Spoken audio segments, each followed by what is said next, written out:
because people feel so incredible that they're not attached to their past any longer. They're so connected to they're so connected to their future that they stop telling the story of their past. They're telling the story of their future. They're no longer believing in their past. They're believing in their future. They're no longer romancing their past. They're in a romance with their future. And if oxytocin levels are up, and it's the chemical that bonds, you're going to believe in that future you're creating with all of your heart, it better be opened and activated, and we're going to measure it. And I'm going to tell you, you're doing it or you're not. And so then when people start realizing it was never about that, it was about who they became, that we overcome that week. We overcome. I give people numerous opportunities to get beyond themselves, numerous opportunities to connect with themselves. I want them to get frustrated. I want them to get impatient. I want them to get overly analytical, because that's the end of their belief. And then finally, when they finally make up their mind to let go and just do it, and they run into that feeling, they run into that experience, they're all in. You think they don't want a sports car anymore. They want that, whatever that was.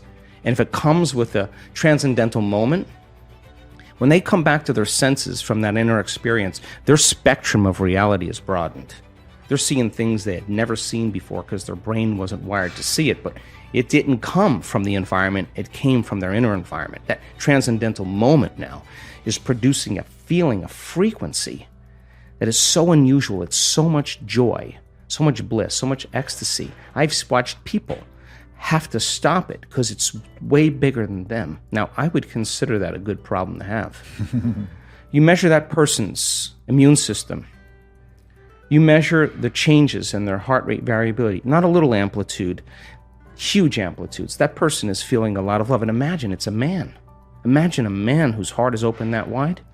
They sob with the freedom to be able to not care what they look like, or trying to fit into some paradigm or mold. So then a new consciousness in that footprint is emerging, and we have scientific evidence. I can tell you can make your brain work better in a week. You can make your heart more coherent. You can change the field around your body. You can strengthen your immune system. You can change your gene expression. You can lengthen your life. You can create so many oxidative changes in your cells. We have great research to prove that. That's the truth of who you are. That's the truth, that miracle within you. That evidence is the backbone that gives people permission to try it out. It's the language. Then you see someone standing on the stage telling their story in testimony, whether it's stage 4 cancer, whether it's MS, whether it's blind people seeing, deaf people hearing. You can't go back to being the same person after that. Evidence is the loudest voice. And so then when we begin to make those inroads, and the footprint exists in consciousness, and you're witnessing it in three-dimensional reality, the illusion of limitation begins to change. And now all you want to do is you crave the unknown. So people in our work don't get up in the morning and go, oh God, I got to do my meditation today. No, they're not doing that. Their body is waking them up, saying, get out of bed, because they don't want the magic to end. And when you start seeing the gap between cause and effect, thought and experience closing down, you're moving closer to the divine. And when that happens, all the things you thought you want, you no longer want, because the overcoming process leading to who you become, nobody can take that away from you. So we practice it in our seated meditations. We practice it standing and walking. You better walk as it, and you better be able to embody it and practice doing it with your eyes open. So when you return back to your life, when you walk from your house to your car, you're walking in the energy of your future. And if you keep doing that, it's going to become a habit. And people are going to start looking at you going, something's different about you. You know why? Because you're no longer showing up equal to their memory of you.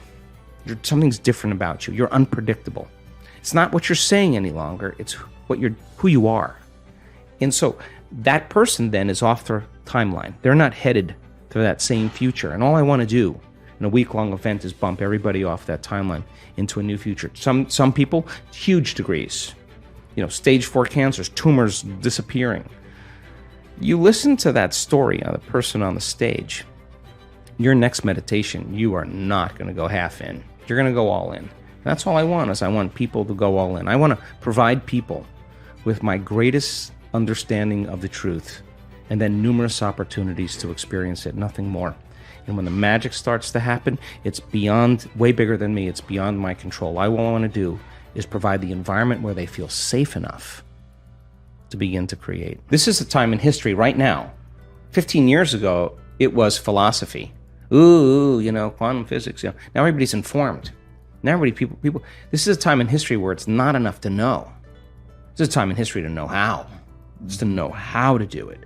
And if you give them that sound scientific information, I now know that if I can speak it in a way that nothing is left to conjecture, nothing is left to superstition, nothing is left to dogma. They know exactly what they're doing and why. And the moment you know the what and the why, the how starts to get easier. So I will deliver concepts, ideas, mix different forms of science to create a model of understanding. And I now know that if that person, as I develop this model of understanding, can explain that model to someone else, they're wiring it in their brain. They're installing the hardware. If they can't explain it, it's not wired in their brain, and they're not going to believe that they can do it. So if they can turn the person next to them, between the two of them, and build a model of understanding, they're making their brain fire in new sequences and new patterns and new combinations. They're changing their mind. Mind is the brain in action. If I keep reminding them of what they're learning, nerve cells that fire together wire together. They're installing the circuitry. Now, the next step is to provide the environment and give them the proper instruction to get their behaviors to match their intentions, to get their actions equal to their thoughts, to get their mind and body working together. If they do, they're going to run into a new experience. Now, the crazy thing about the experience is learning is making new synaptic connections. That's what learning is. Research shows that if you pay attention and learn something new and you repeat it just for an hour, you're going to double the number of connections in your brain. That's a lot, 1,600 to the 3,200 connections. That's a lot of extra connections. But if you don't review it, if you don't think about it, if you don't repeat it, those circuits prune apart within hours or days. So if learning is making new connections, then remembering is maintaining and sustaining those connections. You got to review it. It's so much easier to forget than remember when it comes to this stuff, and it's a constant process.